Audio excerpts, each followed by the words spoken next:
Salute, salute, salute. Peace and power, peace and power. I thank the universal truth and the absolute laws of nature for guiding me, protecting me, and giving me the strength to endure the imperfect.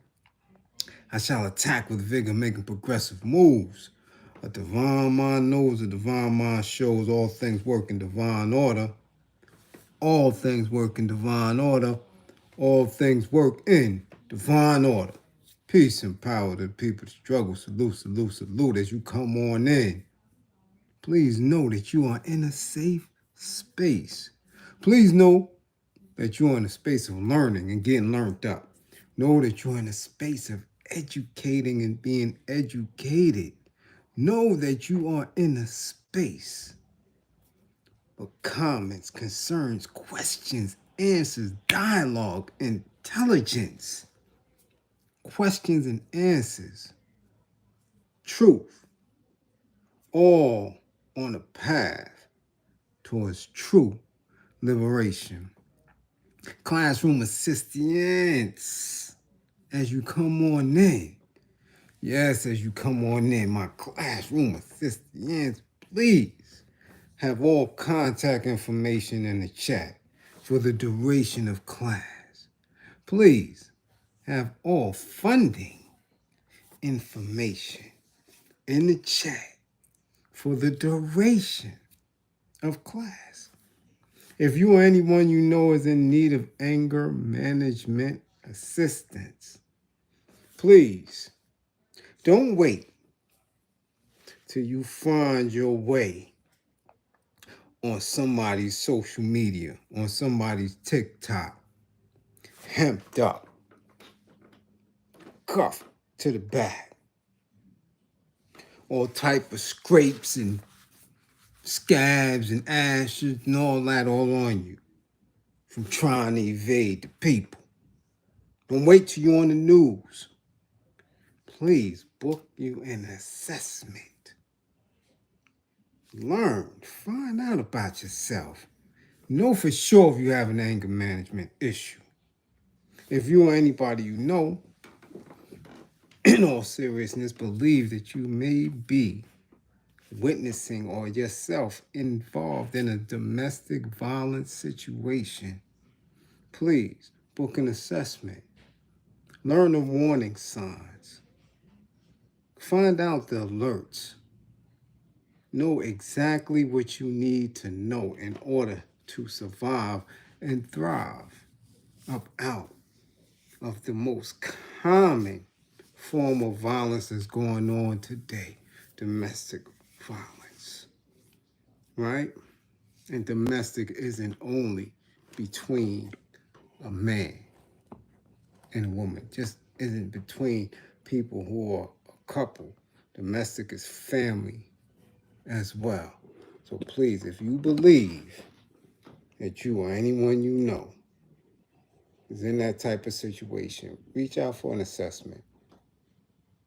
Remember, the life you save could be your own. We have a lot to cover. Oh, we have a lot to cover tonight.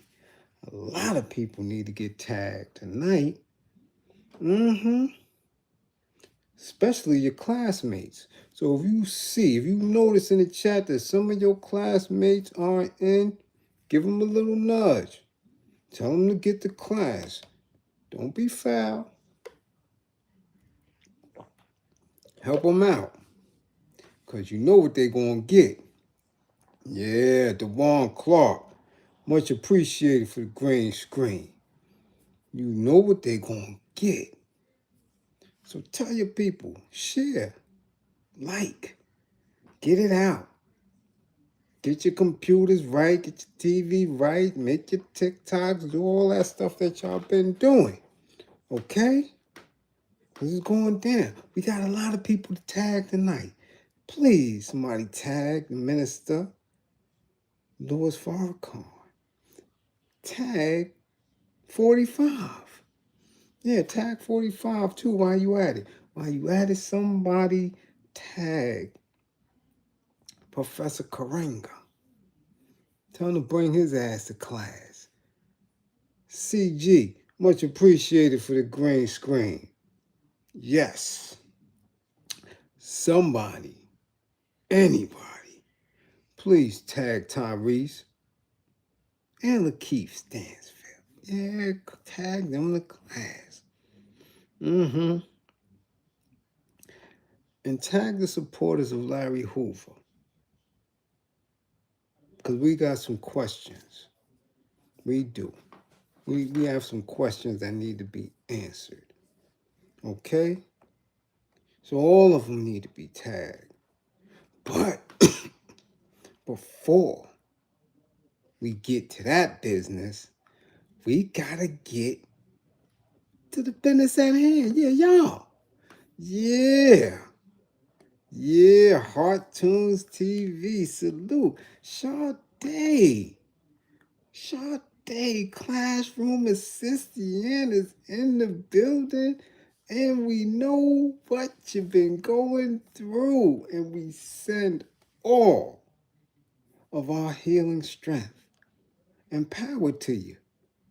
But you gonna take this 55. 55. Yes, Sade. Nice hot Texas 55. Blue Piranha. Make sure y'all go to Blue Piranha and get y'all 55 shirts. Yeah. Yes, sir.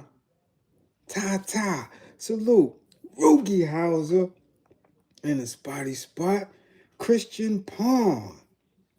Yeah. Yeah, you patiently waiting, huh? You sitting in the front today. I see that. Yeah. Yeah. See Blades. What up, see Blades? Yes. I see you. I see you. Bushhead. Zone 864 TV. Always in class. Merklo 2. Hey, K Stone. I see you. Eric Carlos. 55. Yeah, 55. All up in here. Cool K King. Salute. Mark Hans, what's going on? Dust Fro. 17. Brandon Hawkins. Made it to class. Yes, you did. 55. Take it with you. It's right to your seat. Van Joyner. 55. Yes, yes. Tasha Peters. 55. Ooh-wee. 55 gang is in the building. Sean Jenkins, what's going on with you? Ed 1050, salute. Geechee? Huh? What's going on? Think for yourself. What's going on? Hey, Tiara. George Johnson. Yeah, I'm glad y'all made the class. Hey, Bernadette, what up? What's going on? What's going on? Dank Nitty. Dank Nitty. Dank Nitty. 55. Yeah, you get one. I had to think too hard. You get it. Jeff Sparks, what's going on? Christian, I seen you already. Brandon, yeah, now don't get that face. Yes, let's get busy. Before, and I'm saying it before we get into the meat of this class, we need to have something that's going to be put out first, because we're going to wrap it. We're going to bring it all the way back around. D. Haven, salute. 55. Yeah, them big brolic arms, you get a 55. Yeah, you can hold it too, because you're big and strong. Yeah, you're used to holding a lot of things. A lot of big old weights and construction shit. Take that 55, put it on up there, carry that too. You gonna get that. Yeah, hold that. Yes. Now look, I always mention purpose. And I always mention our purpose. And I always mention you seeking and listening and observing purpose people who come before you all the time. There has to be a beginning, a middle, an ending, and an end result. What is the takeaway? What is the takeaway from this class? The takeaway from this class is always for you to love yourself. And love has no boundaries. You understand? So when you are loving yourself, you have to get that discipline in you to always do for what's in the best interest of you. That has to be taught.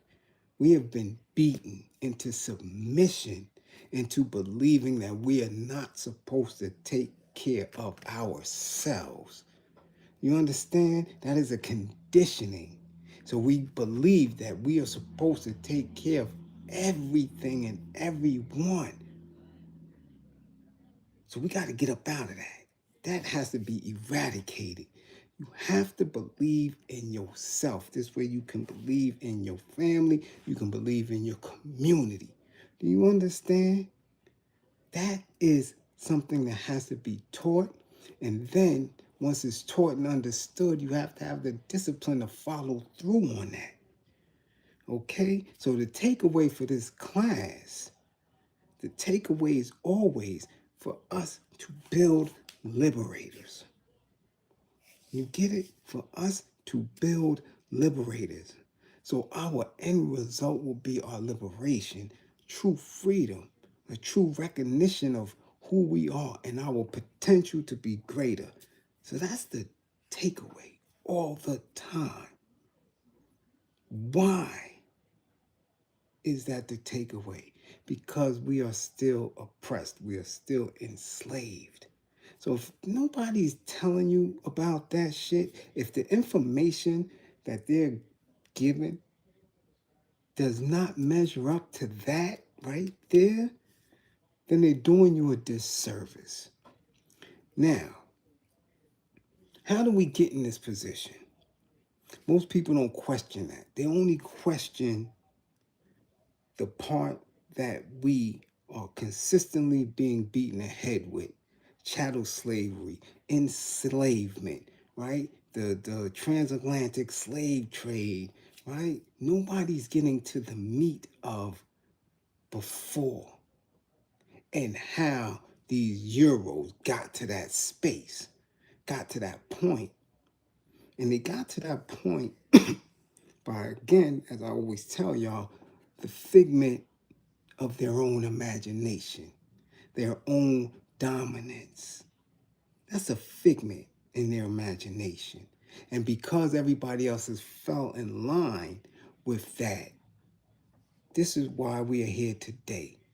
Now you have pockets of peoples, you have different countries who have challenged it, right? This is why wars were fought and all that. But for the majority, they've been winning. They've been kicking ass. And I want to bring you up to speed if you've never heard of it. Okay? There's this piece of paper that has been floating and not too many people speak on it. And this will allow you to bring more clarity to our fight and our struggle. And why I always say that we are never supposed to be in a position where we allow these institutions to control our labor or determine our destiny, right? Like I always say, I don't rely on YouTube. I don't rely on Instagram because at any given time, they can annex it, get it, cut it off. And then where would I be if I relied on it? I rely on my people. And I rely on my work, my service that I provide the people in order for us to grow, in order for us to really unite and view each other in the space that we need to view each other in order to collapse our enemy. So I don't rely on this shit. Anything that they put in effect, we do ourselves a grave injustice by relying on it, by working in favor of it, by keeping it up, because we do nothing for ourselves when we do that other than dig a deeper hole. It hurts us spiritually. It hurts us emotionally and mentally. It does a job. And then we don't know who the hell we are. I don't care if you listen to goddamn Kaba Kameni. I don't care if you listen to Professor Smalls. I don't care if you listen to Amos. I don't care who you listen to. If you do not see yourself in a specific light, they could tell you you was the first goddamn entity in the whole universe. You won't believe it.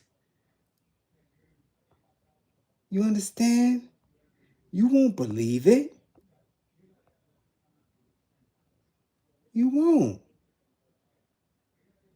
So what did the bankers, what did the old phase do in order to big themselves up and to keep themselves in a frame where they will always be winning, where they always will view themselves in alignment with each other? Of course, they had communication, they had language, then they had action, and at a certain point they had the written word. Here's one of these pieces that they use to this very day. And people may think that, most of the things that they write, they no longer hold on to. But they do.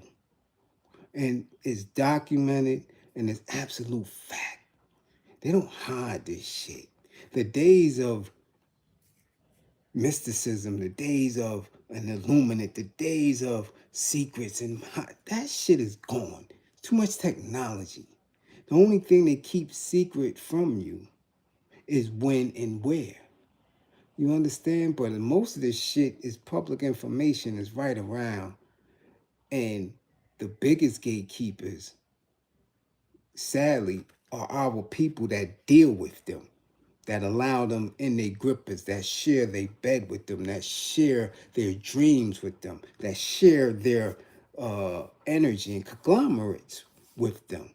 Those are the biggest gatekeepers, not the old phase. The old phase ain't scared of you. So they don't hide nothing from you. They do the shit in your face. So one of these pieces of paper, and I'm not sure if any of you have come across it or taken it into study, is called the Doctrine of Discovery. When y'all leave class, I want y'all to look that up. Just like I gave homework before, and y'all ass is going to get graded on the homework. But I want y'all to look it up. And if you are familiar with it, please, in the chat, speak on it. Okay? But this doctrine of discovery was something that they drew up way back in the 14th, 15th century.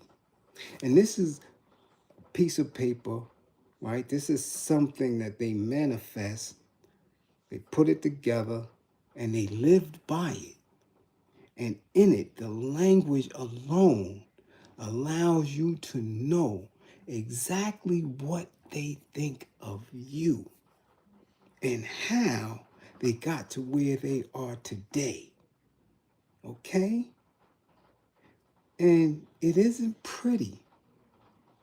It isn't pretty. And when you go through it, right, we'll go through a couple of pieces of it. And when you go through it, you ask yourself, how can anybody want to walk with these people? How can anybody want to party with these people? How can anybody want to earn money for these people, beg these people? Because it's just asinine. Now, I'm going to jump around, paraphrase from the doctrine, but I want you to understand it. So this way, when we go further into the class with people who are in the thumbnail, you can see why it's very triggering for most of us, especially those of us who have knowledge of self and have participated, okay, with many hours of getting our people up out of that. frame of thinking and being. But again, study it on your own, and continuously we'll build on it back and forth through the duration that, we're still allowed to be on YouTube, because this shit gonna get shut down. You got dummies like Tasha K keep doing what they doing. They don't understand that they legally are opening the floodgates for people to get shut down. That's what the hell dummies like that keep doing. Because I don't know if they don't understand that Negroes don't have a freedom of speech yet, they're going to find out. So let me go through this right here so you could get it a little bit and know what the hell is really going on when these Euros are looking at you. Okay? Shortly after the European colonizers first encountered the indigenous population of the Americas in 1492, they returned armed with the policy issued by Pope Alexander VI in 1493, which claimed that any land, anywhere, not under the flag of a sovereign Christian nation would be taken by whoever discovered it. And discovered it, of course, is in quotes. And whatever indigenous people found there converted to Christianity. Now, you could go back and forth with these woke and conscious scholars about where Christianity came from. But I'm telling you how this is interpreted by the Euros. So it don't matter where the start, the end result, and who are moving and manifesting it in their beliefs are the only ones that matter. So while we were sitting here for the last couple of days and everybody had their pretty ass dresses, their little negligee and lingerie with all type of Christmas regalia, red and blues and whites with their ass out and oiled and the thighs and the heels and the pictures and the family pictures, all related to the Christ and their idea of Jesus and Christmas and getting together for the get together. This is the shit that you were celebrating, right? Even the woke ones, because I seen them fold into it. Okay? Again, the doctrine of discovery deprived the native peoples of the Americas of their land in the colonial era, was recognized as legitimate by the United States Supreme Court in 1823. So this is something that they wrote in 1492, and it's still the Supreme Court here legitimized this doctrine in 1823, which ain't too long ago, okay? And remains on the law books in the present day despite being repudiated by Pope Francis in March of 2023 and challenged by modern day legal scholars. But it's right here, they still utilize it, okay? The land back movement, initiated and led by the native peoples of North America, is presently challenging the legality and morality of the doctrine. Do you understand this? This is something that they rocking with to this day. You dig? Now check this out.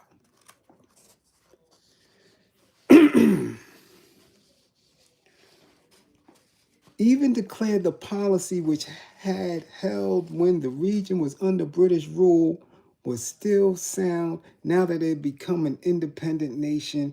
Jefferson concluded this based on his understanding of Native Americans as merciless savages. This is what they say. The natives was merciless savages, a phrase he uses in the Declaration of Independence as one of the reasons the colonies should be free, because King George III of Great Britain, 1760 to 1820, had limited the, the colonists' expansion west and the further appropriation of Native American lands. So these people was so hell-bent on taking this shit over here that nothing was going to stop them at all. Now, the doctrine became part of the United States municipal law in 1823 through adjudication of the legal case Johnson versus McIntosh. Now, when something is adjudicated, it goes through their whole system of the courts. They have to use certain legal language. They have to affirm it through judgment, through argument, and all that. It gets adjudicated. That's what it means. And then it usually sticks.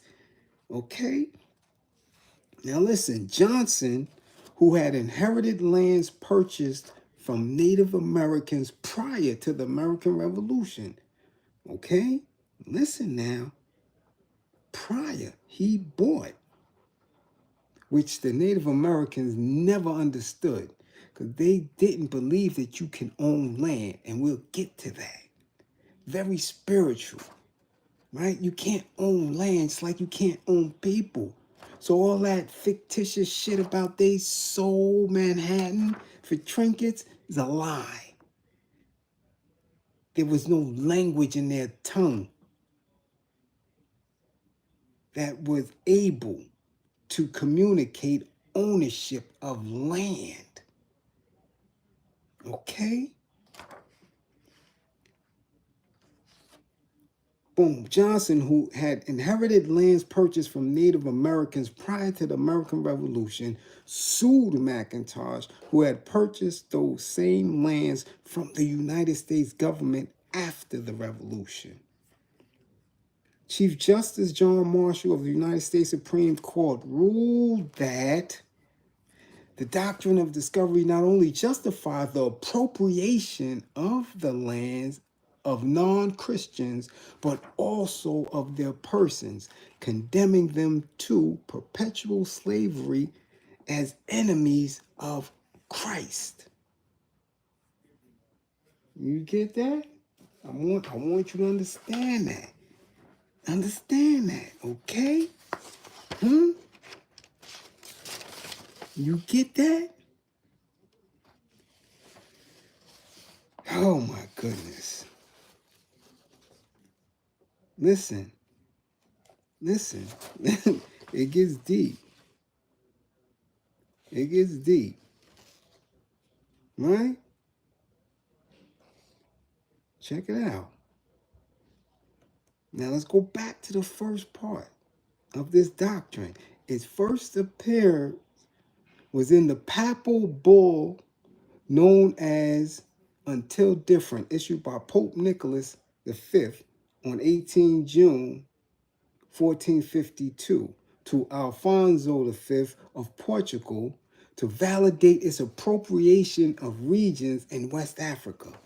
The bull reads in part, "We grant to the aforesaid King Alfonso to invade, search out, capture, vanquish, and subdue all Saracen and pagans, okay, whatsoever, and other enemies of Christ, wheresoever placed, and the kingdoms, dukedoms, principalities, dominions, possessions, and all movable and immovable goods whatsoever held and possessed by them, and to reduce their persons to perpetual slavery, and to apply and appropriate to himself and his life forms and spaces. It holds immense energy.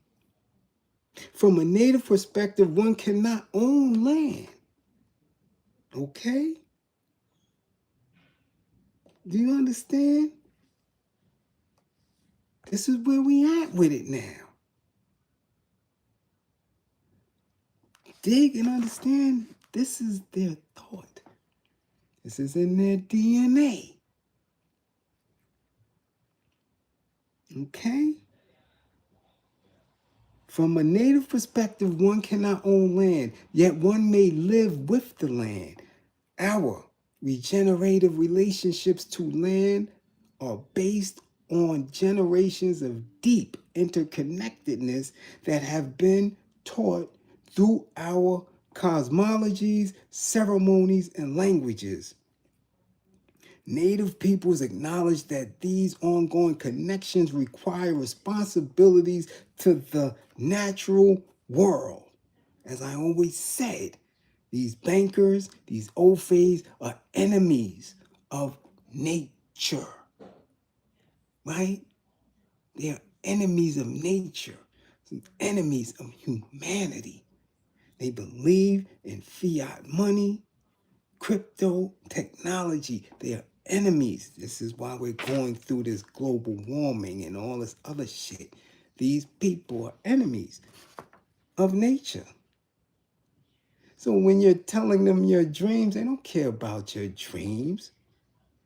Your dreams have to be up under their agenda. And if it benefits them, they'll give you the trinkets. They'll give you fractions of it. So, okay? Now,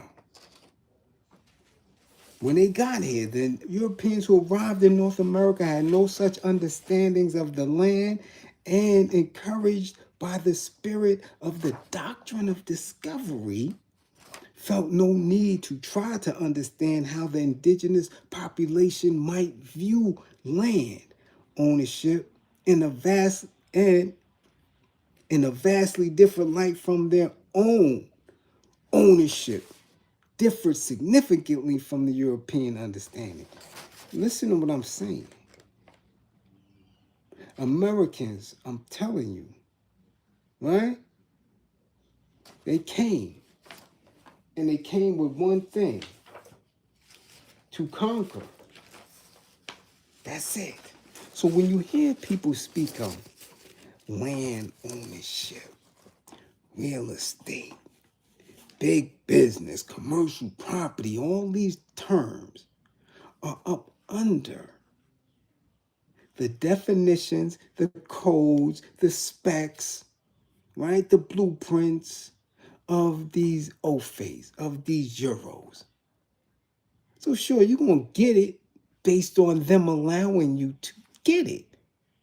So you directly and indirectly invalidate your own self, your own true existence for your potential, because you are bowing down. Now, some people don't have a problem with it, right? Or they can act like they don't, but your body, your spirit suffers when you know that you are consistently subjugated, when you're consistently up under somebody else's boot. Fanon teaches you that when you really get into the meat of the wretched of the earth. You understand? You just can't function as a colonized person, especially if you're in your own land and you have colonizers come over. It drives you crazy, which is why we see all of this confusion now. This is why we see these little young boys shooting and killing family members, killing their sisters over a goddamn Christmas toy. This is why, because the dysfunction, the mental health issues are so severe, because our people are rejecting these last few hundred years of being up under somebody's boot. Okay?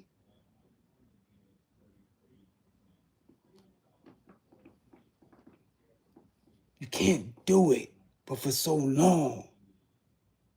This is why we have cancers. This is why we have stress. This is why people are dropping down at 50 years old. because subconsciously and in this energy, whether you know it or not, you're defeating your potential to be greater. So now, we get into what we are viewing when we're looking at these men wear blouses, when we're looking at these men in dresses. Now, they already destroyed the rappers, destroyed them. Our young people don't even acknowledge them. So from about 25, right? Maybe we could say from the 24-year-olds to about the 45-year-olds in commercial rap, they done. Youngers ain't even paying their ass no mind. Why? Because they've been seeing them wearing these funny ass boots, these shoes, right? These tight ass drawers, nipples out, knees out. They see them in the mix of the Euro, so they are not even in a space where they can attempt to speak to our youth. Our youth don't mess with them. They done off. You understand?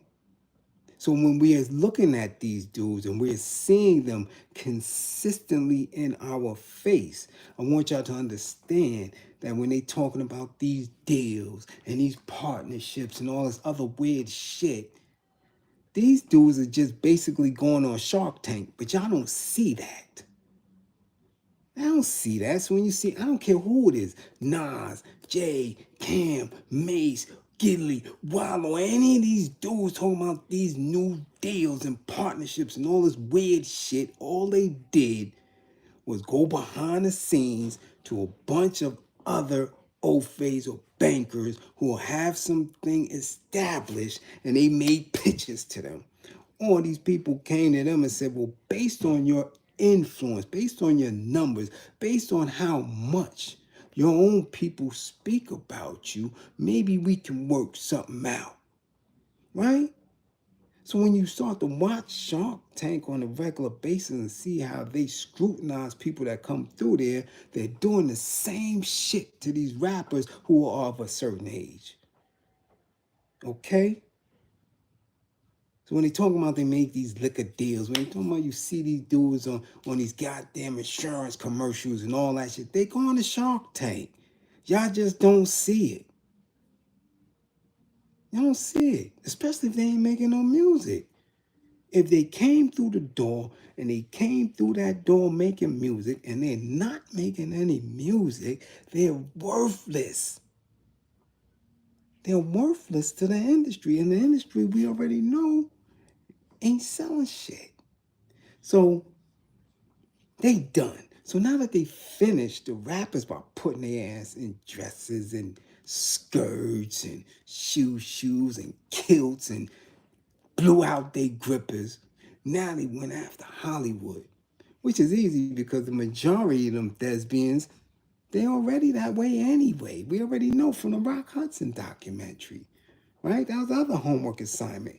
We already know that Hollywood is filled. That's Clippergate City. Soon as you go up in there, they lining you up, right? So now we see LaKeith, and we seen him a couple of months ago in some bullshit. Now, they got him in a picture, which is supposed to be, again, from the Doctrine, Christianity, colonizers, a celebration of the holiday of Christmas, but he's in a blouse in front of his kids, daughter, and his wife, melanated black women, and he's being emasculated. For what? He participated in it. So it is what it is.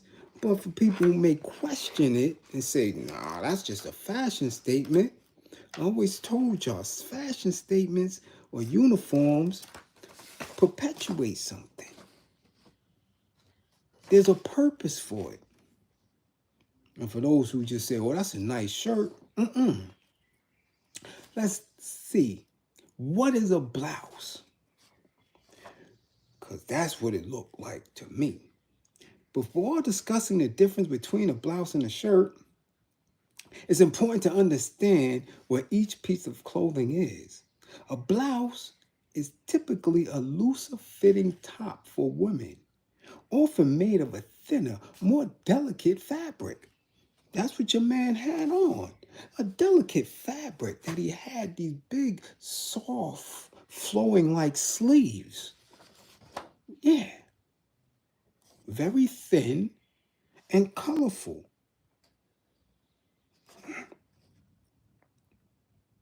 Right? More delicate flat fabric. It may have decorative elements such as ruffles or lace. I do believe I've seen some ruffles within the pattern that gave it an extra little, when the wind blow. Yeah, that's what he had on. And may be worn tucked in or left untucked. Okay? That's what he had on.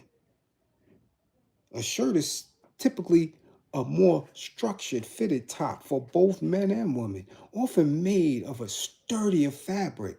It may have a collar, buttons, and cuffs, and usually worn tucked in. He didn't have none of that shit on there. No collar, no cuff, nothing. That was a blouse. Yeah, that was a blouse. Okay? Usually made for a woman. So why is LaKeith wearing blouses in front of his woman and his female offspring? Why? Because the colonizer, the bankers, them old phase, through the doctrine of discovery, going to make sure that they keep melanated men from acknowledging who they are as warriors. So they got to soften them up. And they done did it since they've been doing it from the buck breaking days. Okay? As soon as you get a radical generation, as soon as you get a generation of thinkers, as soon as you get a generation that's so out their mind that they don't care, they have to keep the agenda up. Okay? Yeah. Same dude with the fishnets. Yeah, same dude. Think for the same dude. Okay? So then, again, and we, I think I'm not clowning. There's a purpose in it. A purpose in us discussing it. Because through that doctrine, right? This is what white men are doing. They're making an attempt to dominate the planet. And when people ask, well, what should we do? I ask, y'all imitate everything else they do. You want to be businessmen because Old Face told you to be businessmen. You want to be evangelicals because Old Face said y'all should be evangelicals. They told y'all to be gangsters. So y'all went to be gangsters. But y'all won't do the very basic thing that they have done to get in this position, which is to be a warrior and to love and represent your own people. So until you imitate that, you will continue to be oppressed and enslaved. You will continue seeing your men in blouses and dresses and funny ass shoes and begging to use their intellectual property and labor to enriching them. Because you won't do what they do and discover yourself and have a doctrine put together where you begin to draw first blood. Now, why is black ass Tyrese in a dress? Again, they keep their foot on his neck.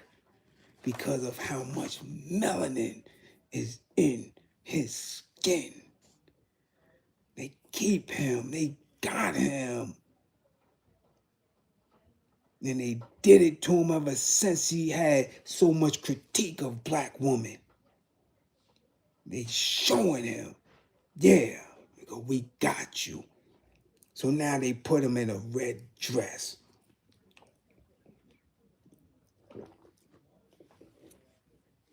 Looking like a black ass jockey on somebody's lawn. And if you don't believe it was a dress, let's look at the definition. A dress, also known as a frock or a gown, is a garment traditionally worn by women or girls consisting of a skirt with an attached bodice for a matching bodice or a matching bodice, giving the effect of a one-piece garment. It consists of a top piece that covers the torso and hangs down over the legs. A dress can be any one-piece garment containing a skirt or of any length and can be formal or casual. Why is this black ass man in a dress?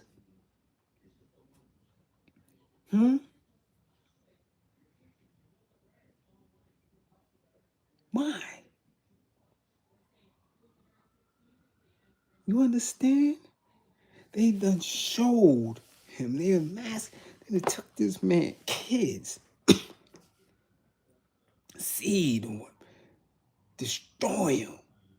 You don't know which way is up. Crying, pleading all over the place. Do you understand what that does to others who've seen themselves in him? Do you remember? See, most of y'all, if you're not as dark as he, you won't recall the effect that it had singing on the back of that damn bus. Smiling, he's smiling, and everybody talking about how pretty, how black he is, and his initial success. That was powerful. But he reminded them too much of Paul Robeson and shit like that. You that dark, and you run your ass up in that industry, I'm telling you, they coming. They coming. And by him already having some type of,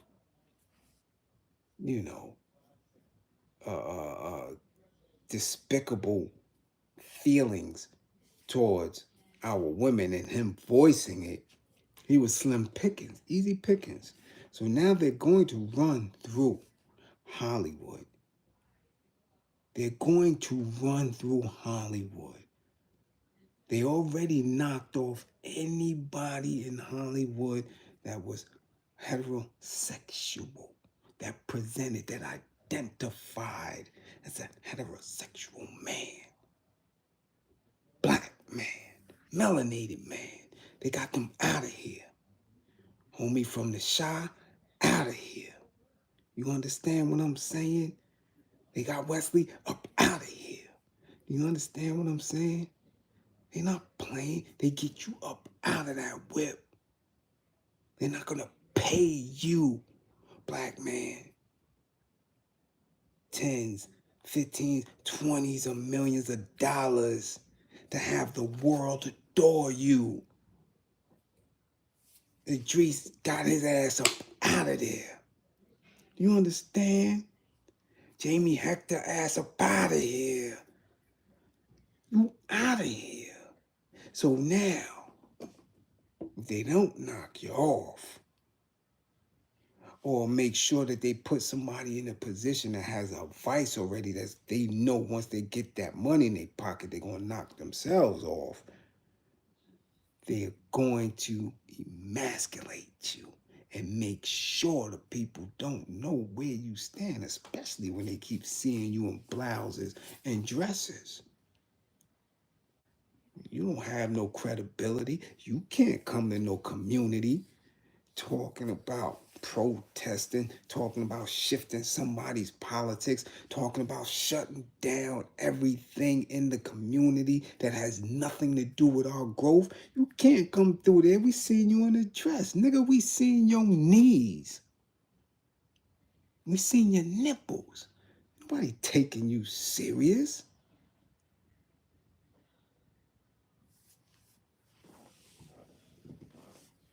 Which is why we continue the hashtag cancel all celebs. They ain't no good. They're no use to us. They don't put the bread back in the community. So they're useless. They're there for entertainment. Same way y'all they entertain the old face, y'all can entertain us too. But all that overcommitment and empathizing with them, ah, hell no. For what? We haven't gotten anything on our return, got nothing on our investment, nothing back at all. You understand? So when we seen him paraded in dresses, and he did a little shimmy too. He walked across the stage, and they made sure they had all them old fades on the stage with him. And they were dressed, presented, and identified as men regardless of what we truly know about them. That could have been a whole Gripper Gate Slam team right there on that stage with him. But they presented to the world as straight men and made sure the blackest one on the stage was dressed like an old queen. Like that was the queen of England, right? Or one of the duchess. Put his ass in a bright red dress and he spun around and smiling. You understand? Run these dudes up out of our attention. Run them up out of our spaces. That shit is done. Done. Now, those images, right, prevent a whole younger generation from looking at men in a certain way. When the rites of passage have been obliterated, when we have only been here to use our labor and our thoughts and our energy to benefit this, to uplift this shit that is moving on a doctrine of discovery, a Bill of Rights, an independence declaration, right? A constitution which we had no part of. None of it.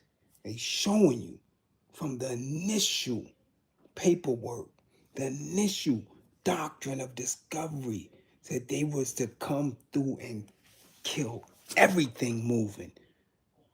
Okay? So everything after that is representing that. Where's our doctrine?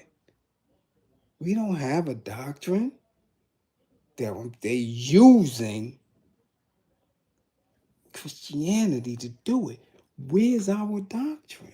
And anybody that gave you a doctrine to follow, you shut it down. You shut Garvey's ideas down. You shot Elijah Muhammad's down. You shot Father Law, formerly Clarence 13X. You shot it down. You just shitted on these individuals. The Panthers came through. You shitted on every doctrine that attempted to encourage you to be greater, which means you're still following somebody else's plan. I don't care if you were Instagram star. I don't care if you're a YouTuber. I don't care if you have a podcast. These things you didn't create, these things, these technologies that you rely so much on, that you engulf that and make it a part of you as your descriptive coming out of your mouth, is all part of these people's planning and agendas to make sure that your ass is enslaved. But you rely on it. That's not smart at all. That's being comfortable in your oppression. And you can't be comfortable in that. Now, I'm saying that, and I want that whole picture, this last hour, to be in your head, to show you how imagery, words, communications form your beliefs. And if you don't know who you are and you don't know who your enemy is, you get tripped up. Because in this space where we have been the last few days seeing everybody with these pictures, and they get the kids all shined up with the Vaseline and shit, and got them smiling and putting their ass in front of trees and doing all type of weird shit. And again, for those of us who weren't raised in that, who didn't celebrate it, we felt the ways about it, and always have felt the ways, because it's disrespectful. See, there is a space where people want to place you in. They want to disrespect you, but they want you to respect them, which is just idiotic. You can't disrespect me and then expect that I'm supposed to respect you. No, that's something you get from your oppressor. That's a character trait from them, right? So you just disrespect everybody who's Muslim. You disrespect everybody who's a Buddhist. You even disrespect Jews. Don't celebrate it either. But they're quiet. They never beef about it, because the majority of the items that people purchase to celebrate this pagan ass holiday, they buy from the Jewish community. Yeah, they'll sell it to you all day. Yeah, hey, go ahead, have fun while they get rich. You understand? Well, it's disrespectful to them as well. All of the caroling and all this other shit. It's slowing down now, though. I hope y'all recognize it. And everybody wasn't in the spirit as they have been in the past. And when you old as me, you understand that every year is getting shorter and shorter and shorter. But this year, there was an increase in people celebrating Kwanzaa. And I said, well, damn. A lot of people celebrating Kwanzaa and celebrating the principles of it, but don't know exactly where it came from. They don't. But again, they try to mask it, right? They try to mask it, just like when our classmates said Fanon's book, Black Skin, White Mask. They try to put an African tone. They try to put a melanated tone or dashiki on something, right? And again, it may not be right and exact. So I said, you know what? I know, because I was raised in a Panther home. I was raised with BLA members in the family. So I know all of what was spoke about Karenga. Really? Karenga? I've been behind the wall with some of the founding members of the Republic of New Africa that came up out of the South, that's still behind bars to this day for acts, terrorist acts of treason against this so-called country, and hit me first-hand info on who Karenga was and what they did. Now, other people could be confused, not the kid. So therefore, man, listen. I'm not too keen about that either. See, I'm not too keen about celebrating a lot of shit. As you see, I don't go out. I don't drink. All that was in my days of being immature. When there's work to be done, fuck is we celebrating for? When there's work to be done, where am I going? All the vacation and all, what are we doing? There's work that need to be done. We some of the happiest niggas I ever seen.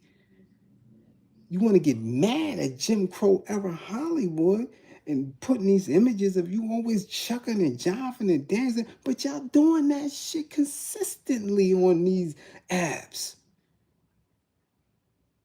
Never seen so many fake happy people in my life, or people who are disillusioned into believing that we're not at war.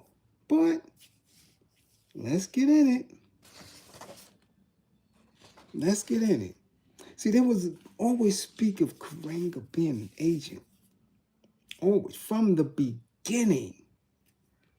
From the very beginning. And again, that's a whole different class. That's an entirely different class that we could go and build on when we're speaking on the building of the Panthers and the building of U.S. Right? And if you don't know what U.S., you became United Slaves, even though that wasn't their original name either. So there are a lot of people, a lot of elders who are saying that. The letter boys established that to disrupt the true nature of liberators that was moving around.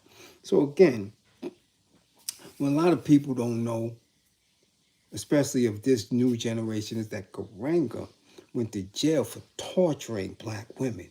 2 black women who, again, he believed were spying on him. And he tortured them, beat them, branded them, burned them, whooped them. You understand? And then took a garden hose and shoved it inside them, back and forth, turning it on and off. This is the type of individual, right, that people are celebrating for creating this shit here. And he did time for it. He blew trial. This ain't no bullshit, because the women didn't die. The women got away and testified. So yeah, Karenga went to jail for it. But let me ask you something. Back then, when dudes was going down, and they were part of political organizations, you understand? You weren't coming home, as we see, right? McGee came home after 45 years, right? Dr. Mutulu Shakur just came home and transitioned. Do you understand? He wasn't playing back then. He wasn't playing back then. So how did this man blow trial to that and only end up doing 3 years? Let me read it to you. Karenga was released in 3 years for being convicted of torturing 2 black women. And I mean torturing them. Worse than the letter boys, worse than any of these ranges, all that waterboarding and all that. He did this to 2 women, black women. Now, got released in 3 years in 1974, and his handlers in the letter boys set him up to be chairman of the Department of Black Studies at California State University. Now, let me tell you something. Somebody who just came home in the 70s, right? They're going to put you in a head. How does that work? What does the application look like that you come home after being convicted of doing that, brutalizing and torturing women, and they make you head of the Black Studies Department? and they gave you a professorship, right? Now, in that, Karenga, he resurfaced with the resurrected SLA principles. Now, SLA is the Symbionese Liberation Army, the ones who they said Patty Hearst was kidnapped by. Now, those principles are the 7 principles of Kwanzaa. They had the exact same principles, okay? Complete with the Africanization Hanukkah menorah called the Kanara. When you look at it, and some people look at it and say, oh, yo, that look like the Jewish thing. That's because it is. They just, tweaked it. But that's what it is. Same shit. His handlers and the letter boys thought that this would serve a twofold purpose of the establishing and marketing of a synthetic African holiday with a convoluted African origin that would serve their financial agenda as an alternative Christmas marketed directly to the black people. And 2, to give their valued operative a new cover for of reinsertion into the African community, primarily for intelligence gathering, gatekeeping, and an assumed leadership role with complete absolution of his crimes against the African masses. And he's still there. Right now, he's still there. So it worked. Because we 2 generations from this and people didn't even know it. Oh, okay. Okay. Now, check this out. A vile tool who delights in the continued destruction of our liberation. But let's hear from the man Karenga himself talking candidly in a May 9th, 1978 article from the Washington Post. People think it's African, but it's not, he continued. I came up with Kwanzaa because black people in this country wouldn't celebrate it if they knew it was American. Also, I put it around Christmas because I knew that's when a lot of bloods, young black people, would be partying. So, he's telling you it's not African. But people will argue that down as if they know him and without research. Just like people will tell you Tariq Nasheed was never driver for a pimp, even though he got a book out called All-American. But you can't tell these people nothing. So crazy that I seen somebody who's an influencer on social media put these 2 individuals together on their platform in different spaces. A Pan-Africanist and FBA. Somebody who distinctly and consistently makes jokes about Africans or Caribbean people as if we're not the same. Talking about their hairlines and the shapes of their head and what they believe. So how can you support him and support Karenga, who's a starch Pan-Africanist, who's many recognize as the leader of the theory? Okay? This is how confused our people are. This is the problem.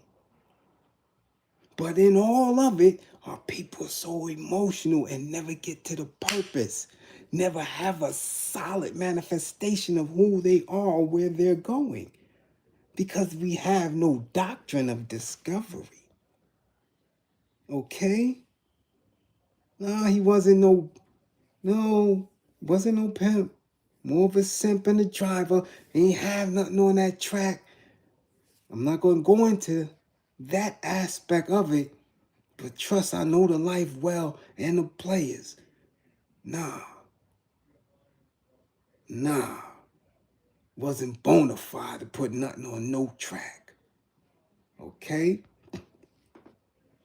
Now, not only did he just make up Kwanzaa, let's see who he was, because I always tell y'all how a dude bids is who he really is.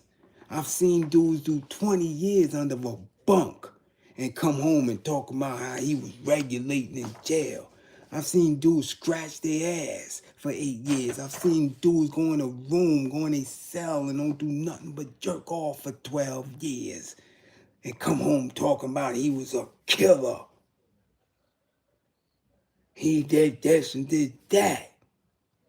So let's see what Karenga tried to do. Right? So after he blew trial, check this out. Seeing that this could lead to a real stretch in a real prison, Karenga didn't want to do hard time in a regular prison, so he feigned insanity and beseeched his covert masters for their help. Quoting from a transcript of Karenga's sentencing hearing on September 17, 1971, quote unquote, a key issue was whether Karenga was sane. Judge Arthur L. Alacron read from a psychiatrist's report. Since his admission here, he has been isolated and has been exhibiting bizarre behavior, such as staring at the wall, talking to imaginary persons, claiming that he was attacked by dive bombers and that his attorney was in the next cell. So the nigga trying to play crazy because he didn't want to bid. Because why? Because he knew BGF was in them damn prisons. Knowing that they were still hot and bothered and hostile because of the assassination of George and Jonathan. And knowing that he had beef, he didn't want to do that, so he ain't gonna play crazy, right? During part of the interview, he would look around as if reacting to hallucination. And when the examiner walked away for a moment, he began a conversation with a blanket located on his bed, stating that there was someone there and implying indirectly that the someone was a woman in prison with him for the same for some offense. This man now presents a picture which can be considered both paranoid and schizophrenic, with hallucinations and illusions, inappropriate affect, disorganization, and impaired contact with the environment. Now, knowing all of that, how the fuck he come home and become a head of a university course? How? This nigga's crazy. It's crazy. But he came home and threw Kwanzaa in the air and put on his regalia and hit y'all with the same shit Grandmaster Jay hit y'all with. Right? Same shit Polite hit y'all with. Karenga. But since it was the 70s, the mid-70s, we didn't have technology. People wasn't researching. All the true liberators was on the run, going to Cuba, Algeria, running around. This is who y'all was left with on this side. And on the other side, they gave niggas Jesse Jackson. And now, when you don't research and you believe these quote-unquote social media scholars, these woke people, these conscious people who giving y'all emotional bullshit, instead of facts, this is what we dealing with. Okay? A nigga so scared to jail that he went and acted like he was crazy, doing dumb shit to avoid jail time. Okay? And come home and give your Kwanzaa.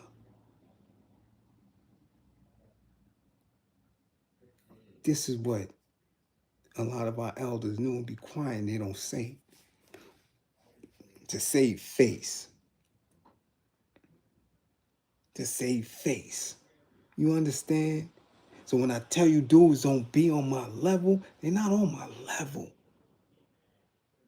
I'm a straight shooter. I'm consistent. I am who I am.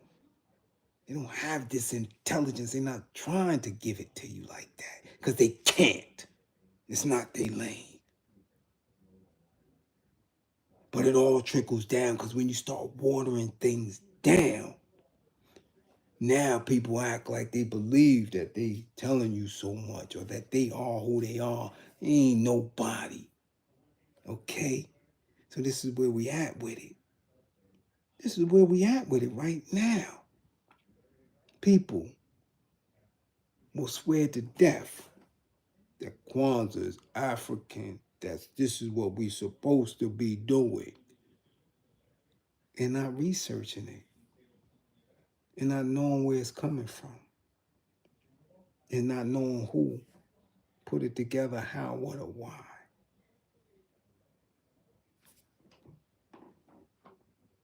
This is where we at with it.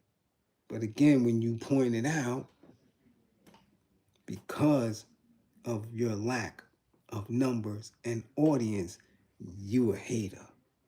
Nah, nigga, we don't hate. We educate. And when the tide start turning, like I said, I'm building an army of liberators who are not going to play no games with nobody at all. We're coming from a space of truth. Okay? So again, this is where you get this shit from. So now, we have to get in because this shit is very, it ties in because it's to this doctrine. Because again, when you're not focused and these people are implementing their strategies, they are putting their agendas and they're living it out, you got to be so razor sharp with who you are and how you moving. So now we get into this propaganda, right? Because that's what it is when they do the imagery, when they use Hollywood, when they use music and culture, it's propaganda. So now we get to the propaganda of this old video of Farrakhan. Because we already know Karenga's an agent. That's not even a question. It's not even a question. So people need to start checking when they celebrating what they celebrating. You understand? That shit to me ain't no different than you putting all your goddamn money up under a tree. Okay? So now let's get to, again, this old video of Farrakhan, the minister. The minister who has came and again in a very peculiar position. You got an old video of him giving you his opinion based on the facts that he saw of Donald Trump and what he knows as an elder who has dealt with these old fays on the highest levels, who's been interviewed by some of their best journalists. We're talking about Minister Louis Farrakhan, somebody who had to rebuild his nation from bankruptcy. Many of y'all don't remember that. Y'all don't know that. When the Honorable Elijah Muhammad died and his son Warren sold all the businesses, all the land, because he was on some Orthodox Islam. And since now that we know that many people from those nations don't even recognize melanated people as true Muslims, especially if you speak English, we know that he was on some dummy shit, crash dummy shit. So now, what was left for Farrakhan? He had to rebuild all of that. Okay? He had to rebuild all of that. And in the space of rebuilding that, damn it, he's responsible for lives. So, anyway, we see this old video of him. And this is 2024. This old video is 2016, 2017, 2020 of him saying that he respects how Trump is moving because first things that Trump did was get rid of and attack the intelligence agencies of this country who have been notorious in putting people like Karenga amongst us. So what did Trump do? Went at the CIA, went at the FBI, went at all those weird letters and departments and all that. I don't want none of y'all around me. Matter of fact, I'm trying to dismantle y'all. So because Farrakhan said he's seen that and the fact that Trump wouldn't take money from the bankers, he appreciated it. Didn't say that that was an endorsement, but he said he appreciated it. So now they throwing it up, right? Why? Hold on, y'all. Why did he didn't convert to Orthodox Islam? He was sent there as a kid. His father sent him there. He didn't convert to Orthodox Islam. His father sent him there. Marv was never NOI. Something his father did. That's another class. Anyway, why is this so important now? And why would this resurface? And why would so many people take offense to what's going on? You gotta understand something here. The minister is going to transition. He's going to transition real soon. So whether people believe that he's a supporter of 45 or not, he's making an attempt. And again, that's an old video. We have to see if it gathers enough steam for him to answer or not. Excuse me, but he knows he's going to transition soon. And when he transitions, if the nation isn't in a position to continue on, they're done. I've said it in classes prior to this. There's no successor at all. At all.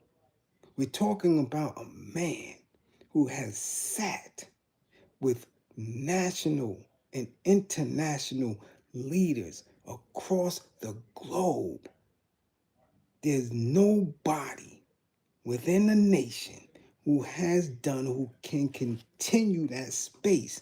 So if they don't have a picture, a view of the nation moving into the 2030s and the 2040s, once he transitions, it's over.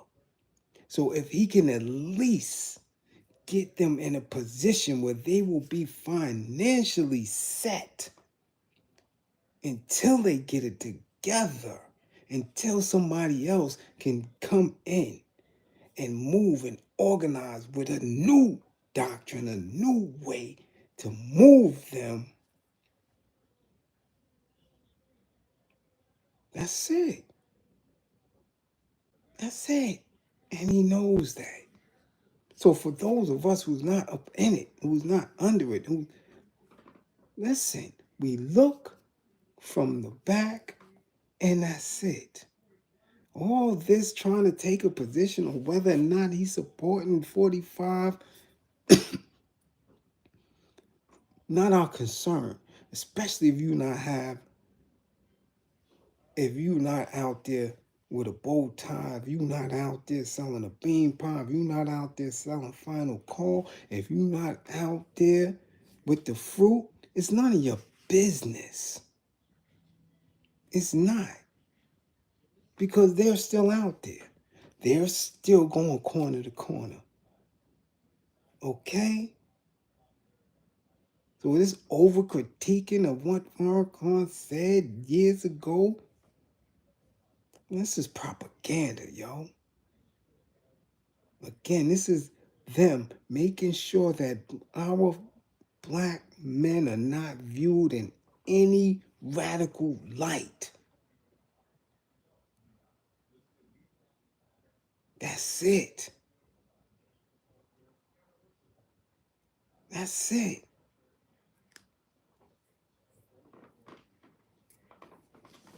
He didn't make this is an old video. Come on. Again, I always tell you open your lens. And lastly, because we got to get out of here, I want y'all to understand something when it comes to the color purple in this conversation. Okay? The color purple. Thank you, Truth Lady. Thank you. Much appreciated. Glad to have you here as well. This color purple thing. I read the color purple when I was in the 6th grade, I believe. And the book was so dynamic at that point that the bankers who ran the department, well, it wasn't a department, it's the Board of Education back then. And I had very good 6th grade teacher. She was a banker, but she always encouraged us to read, to expand our knowledge, to make sure that we lived in a manner of which that she knew that our parents would be proud of us and educated. Most of my people in that 5th, 6th grade class, we're still together to this day. You know, so when I talk about Derek O'Neill, that was my best friend in 5th grade. God damn it, we both gonna be 55 in a couple of weeks. Still my best friend to this day. And we read at a 12th grade level back then. So when I was reading The Color Purple back then, and then I read it again, I believe, in the 8th grade, and then I had to read it again in high school, I understood it because I'm a melanated man. I understood a lot of it. And reading as an adult, you would understand more. Once you get into movies that didn't really depict what the book was saying, it took it out of a tone because now you have to create a visual for it. And once you get to Broadway and all that, it's watered down. Okay? But I want you to understand something here. The book, how it is written, if you don't understand the nuances of it and where Celie was going, what she was saying and who she was speaking to, and that it is a timepiece, it is a piece from a specific time, you're going to lose it. You're going to lose any understanding of it and formulate your own. Let us remember that in the time of that book, black men were still getting chased around, were still getting lynched. They had no say, right? Sort of similar to this day, but in a very more overt way. Then you have to understand, right, that Celie was speaking to God. Dear God. What was her interpretation of God? Who did she believe God was? Who did God look like to her? So again, if God to her was at that time period a white stringy haired Ophe, you would understand the pen game, right? And where they was going with it, with the depiction of all the men in the book. However, when we go into the movie, now you have to see the director, the producer of the movie wasn't Oprah. So y'all mad at Oprah as if she can do better or know better. No. Oprah's been a tool, been a stooge, been a derelict for Ophes. The director, Steven Spielberg, again, a banker. So his interpretation of the book It's coming from a retarded space. Because he's picturing that Celie is talking about him when she's writing Dear God. So his interpretation of black men and how we are treating our women is distorted. So of course you're gonna have listen, a strange outcome from it, because that's his depiction. It ain't Oprah depiction. It's not the actor's depiction. It's a banker. He owns the rights. So now you take it from its original form, which is a written word, you put it into a movie, then you take it from that movie, you put it on a Broadway play, you incorporate more bankers, and now you take the play and you put it back into a movie again, using an old phase lens. So if you haven't read the book yourself, you're not going to get a firm understanding. And if you don't understand the time at which it was set in, especially after the Doctrine of Discovery, especially after the Declaration of Independence, the Bill of Rights, and the Constitution, and knowing that 3/5 of a man, they were talking about the melanated man, not the melanated woman, because they didn't even think a woman was worth more than cows and sheep, their own women, their own kids.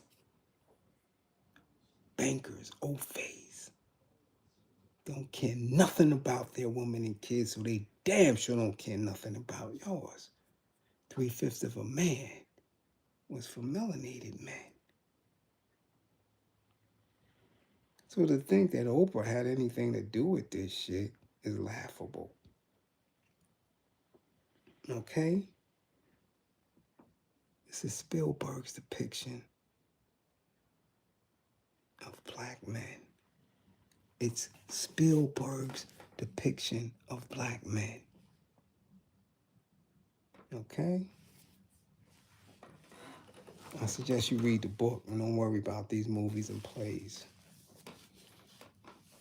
But again, don't believe in me. Believe in my belief in you. We building liberators over here. We building soldiers over here. Warriors over here. We don't care about no old phase whatsoever. Not their institutions, not their women folk, nothing. Nothing. If you're looking to upkeep their shit, you're in the wrong space. The first thing any nation does to get out the colonizers to reclaim themselves is to make sure their institutions fall. When the colonizer come into the factory and 150 workers ain't working, or they making sure they break everything in it, it is what it is. That company gonna leave. Simple as that. You cannot build them up, because you're destroying yourself. If something is building, something is destroying. Simple as that. One is going up, one is decaying. If you continuously building them up, you know the rest. So again, thank everybody. Thank everybody for listening, being engaged, and being invigorated, because you got it. We gonna win. Okay? We gonna win. All peace and power to the people that struggle. Everybody who funded the war effort this evening, salute. Keep them green screens coming. Classroom assistants, I'll see